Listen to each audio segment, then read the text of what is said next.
Здравствуйте, это программа «Энергетика Якутии», отраслевые новости, в студии Татьяна Каракулова. Смотрите в этом выпуске.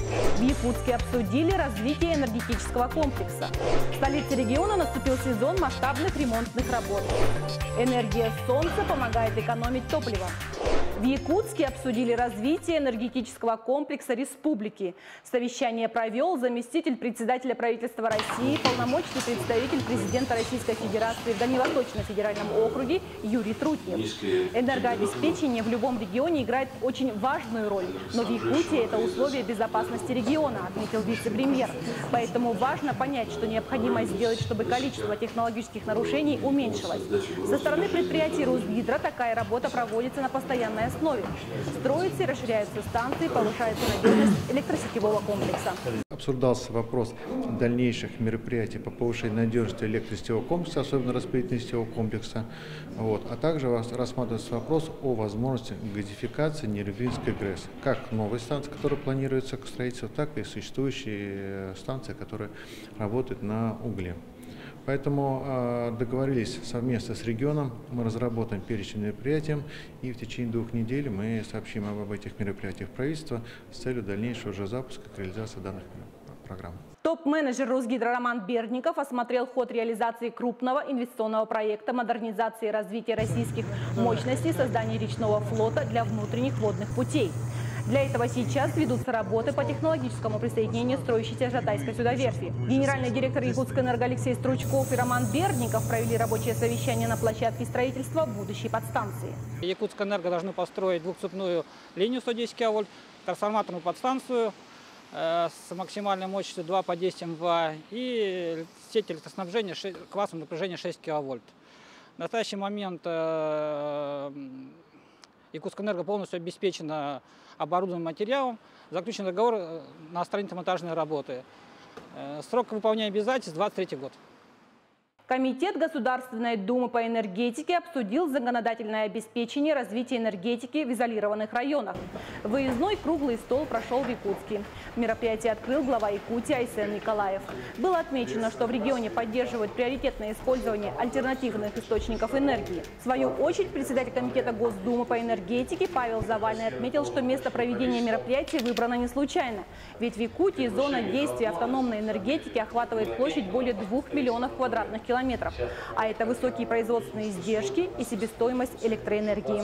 Если сегодня у нас по оценкам 712 локальных систем энергообеспечения, из них происходит сейчас отбор порядка 80. Там, где приходит инвестор, там, где созданы условия, есть экономическая целесообразность, срок окупаемости, и в рамках действия законодательства уже созданных механизмов возможно достижение цели, проведение модернизации, снижение тарифов, повышение надежности.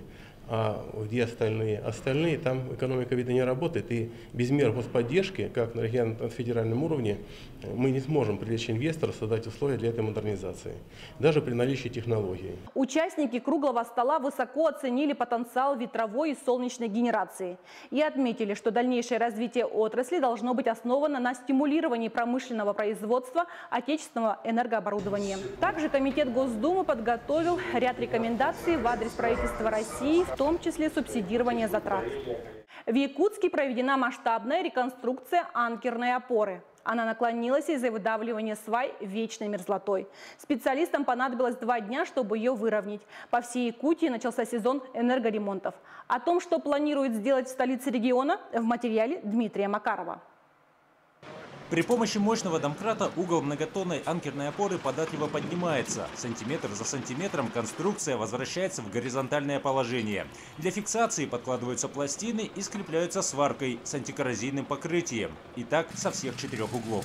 Работа очень серьезная. Необходимо рассчитать, выполнить нивелировку фундамента опоры. В дальнейшем изготовить это все, металлические изделия, которые необходимо подложить. Ну и, конечно же, работы на высоте. Эта опора ЛЭП, как и еще 5 на линии ЕГРЭС новая, пострадали от вечной мерзлоты. Земля вспучилась и конструкции наклонились. Теперь их возвращают в исходное состояние. Это часть ремонтной программы на 2023 год по городу Якутску. Она масштабная и охватывает линии разных классов напряжения. Работает строго по графику. Произведен замен провода Это в акватории речного порта, линия Егрес-Табага, первая цепь. Также у нас по линии 37-й, это подстанция радиоцентр Намцы, производятся ремонтные работы в данный момент, порядка 28 опор. Самые большие объемы ремонтов ведутся на линиях 6,10 и 0,4 киловольта. Меняются около 1000 опор и 50 километров проводов. Места будущих работ определяют заранее, благодаря таким обходам бригад электромонтеров. У каждой километра закрепленных участков. Все дефекты и технологические нарушения фиксируются на бумаге. Мы обращаем внимание на состояние опоры. То есть, если деревянный пасынок или ЖБ пасынок, смотрим на сколы, трещины или загнивание опоры. Дальше потом крепление, хомуты, как они, болтовые соединения, заржавело, не заржавело, или наоборот уже, например, хомут ходит, то есть надо подтянуть. Ремонтные бригады, приехав на объект, работают оперативно и слаженно, ведь в это время потребители попадают под вынужденные ограничения. Например, на капитальный ремонт подстанции в 17-м квартале потребуется всего 1 день. Здесь старое оборудование меняется на новое, более современное. У нас определено нарядом допуска, это именно сегодняшняя работа замена сборок. Оно у нас в течение рабочего дня, у нас наряд с 9:30 утра до 5 вечера, мы должны это все оборудование поменять. В сжатые сроки удалось выровнять и эту металлическую опору всего за 2 дня вместо запланированных 4.